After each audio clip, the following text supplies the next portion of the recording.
In an effort to stop blight, the city of Pittsburgh, Pennsylvania wants to start a rental registry and rental inspection program, but it would burden the good landlords and do nothing to stop the bad landlords.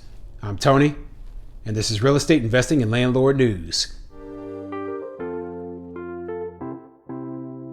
All right, so I have an interesting article for you today, and it's coming out of Pittsburgh, Pennsylvania. And this is another city that's trying to start a rental registration and an inspection program.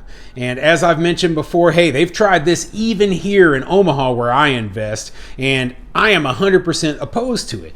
It's obvious why, too, because these kind of programs, they don't actually have the intended effect. They don't stop the bad landlords who are, keeping these dilapidated properties and treating their tenants like crap, but they punish the 99% of good landlords who are doing everything right already. Okay, so you've got people like me, people who are, investing in the community, rehabbing our properties, keeping our places in good shape, charging fair rents, treating our tenants with respect, and now you're punishing us by making us, jump through these inspection hoops, pay all these extra fees, register all of our private, personal information, and we get zero benefit out of it. The city won't get any benefit out of it. The tenants won't even get any benefit out of it. The only thing, well, I guess the city would get a benefit because it's a cash grab, like I've said before. Anytime you put these sort of things in place, right, where the city is collecting money for inspections and registrations, etc., the only thing it looks like to me is like the city is trying to extract money from the property owners and then keep it for themselves for whatever ridiculous bureaucratic purpose they think it is, okay? So before I get into the article, go ahead, hit the like and subscribe button, maybe leave a comment down below and let me know what you think. What do you think of these rental registration programs? And even better, does your city have one in place already? Like I said, Omaha has a registration program in place. They tried to put an inspection program in place, but that was actually thrown out by the courts, fortunately. But there is still the registration, so there's always going to be the chance that, hey, they start pushing for those inspections again. I've always said, go after the bad players directly. Don't try to punish all landlords, but go after those bad players, okay? So if you have a landlord in a major city such as Omaha, where, here we have a population of around 500,000 people, and you have one landlord who isn't doing things correctly, go after that guy. Go after that guy specifically. Cite him for the state and condition of his property, and do whatever you can to punish that guy. Don't come after me. My properties are already in good shape. Why am I paying all these fees and ridiculousness? Okay. Oh man, it's a frustrating situation, and I can't stand it. Okay, this article is coming from the Pittsburgh Post-Gazette, and it says, Pittsburgh neighborhoods plagued by crumbling homes, troubled landlords. City plan to launch a rental registry stalled as court fight ramps up. All right, let's see what it says.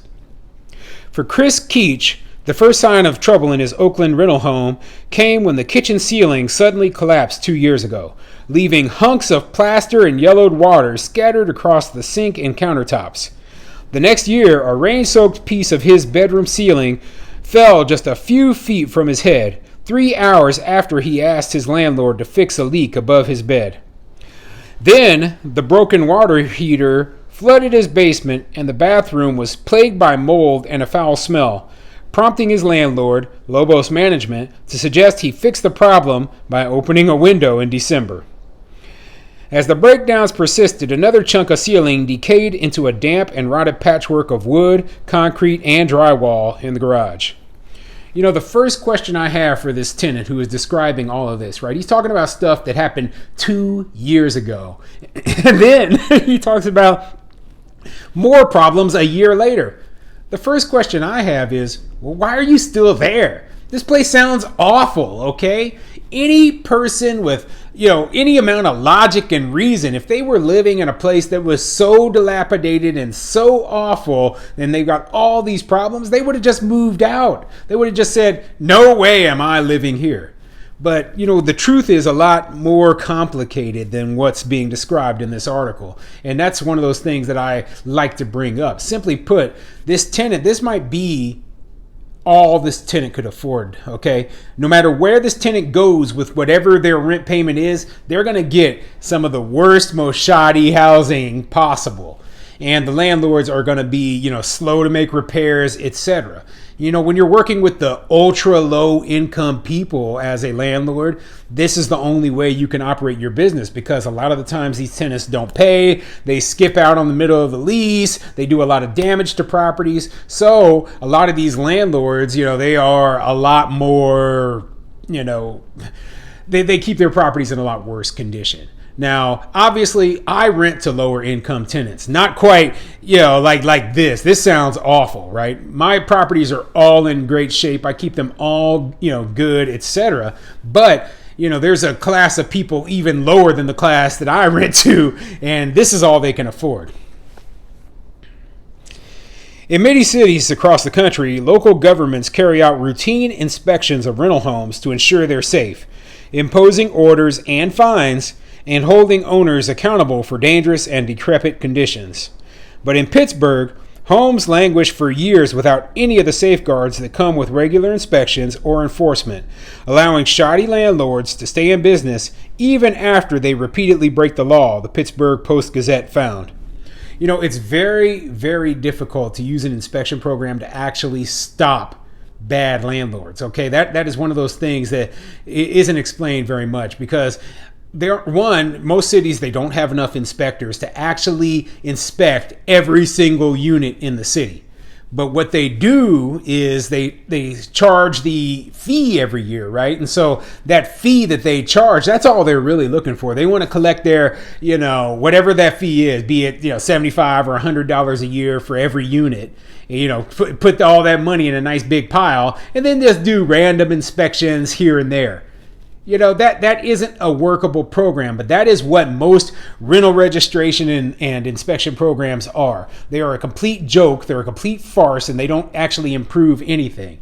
So the best motivation for a landlord to keep a property in good shape is the ability to, make money, the ability to raise the rents. These are things that motivate us landlords to keep our properties in good shape. If I thought, for example, that I could double the rent in one of my houses just by, making a few upgrades, painting, keeping the place in, putting the place in even better shape than it's in now, then I would easily go invest my money if I could double my rent, right? So, there's a reason why these properties in particular are in the condition that they're in, because they're probably in neighborhoods where even if the landlord invested in them, they wouldn't get a return on their investment, because the tenants they're putting in them obviously are going to tear them apart. So they don't have the motivation to, keep the properties up and in great condition. And, that is not a good thing. I know, obviously, what we want our housing stock. We want, our cities to be beautiful all over, but that's not reality. The reality is we do need housing providers who have these super cheap houses. Otherwise, we'd have more homelessness. Okay. I mean, it sucks, but what is the alternative? Okay. What is the alternative? Government housing? Because we already know that doesn't work. At least these people here, they are providing some sort of housing. Now, I don't like unsafe conditions, and I will never, I just can't justify a landlord who keeps a property in an unsafe condition. Now, they should be fixing repairs, but, we don't know if this landlord fixed these repairs for this tenant in a timely manner or not, because that's not described in the story. Okay. At least 3 times, City Council passed legislation that created tougher rental laws. And 3 times, including just last month, landlords joined in court to hold up reforms that housing advocates say are critical to the safety of residents across the city. The legislation, the most sweeping changes in decades, calls for a registry of landlords and requires rental units be inspected at least every 5 years. Well, good for the landlords in Pittsburgh for fighting this, okay? Good for them to going down and getting the courts to hold this ridiculous legislation up. And, they say they want a rental registry where the landlord would only have to have their unit inspected once every 5 years. That is useless. Don't they understand that? Okay, I could have one tenant, right? Okay, so let's say I just have my property inspected, right? Then I have the tenant move in. I don't do any repairs or anything. That place is going to be dilapidated and unsafe within a few years, way before the next 5-year inspection. So how is that going to actually stop properties from being blighted and in bad shape? It's not. It isn't. Plus, we don't even know what the inspection consists of. There's a lot of things that you can do as a landlord to, kind of put a Band-Aid on it so that it passes the inspection, and then it immediately falls apart right afterwards. And you think that's not what a lot of landlords are going to do? That's exactly what they're going to do. They're going to just barely meet, all of the requirements so it passes inspection, and the place is still going to be a dump. Or the really bad ones, the really bad landlords, they're just going to say, I'm not going to register the property. I'm not going to get any inspections. If it does get inspected, I'm not going to pay the fines. I just don't care because I'm a bad landlord. There are people like that out there. Not many. Okay, like I said, most landlords are good. We're not going to be doing that sort of thing. This sort of legislation that's being proposed in Pittsburgh, it is very common throughout the entire country, even in places that are very landlord friendly. So watch out for it. Fight it, just like these Pittsburgh landlords fought it in court. If something like this is happening in your city, then you need to fight it. They fought it here in Omaha, and fortunately, they were able to get the inspection program thrown out, even though the registry still exists. So yeah, this is bad news overall for landlords in Pittsburgh, but I hope that they continue to fight it and it never passes.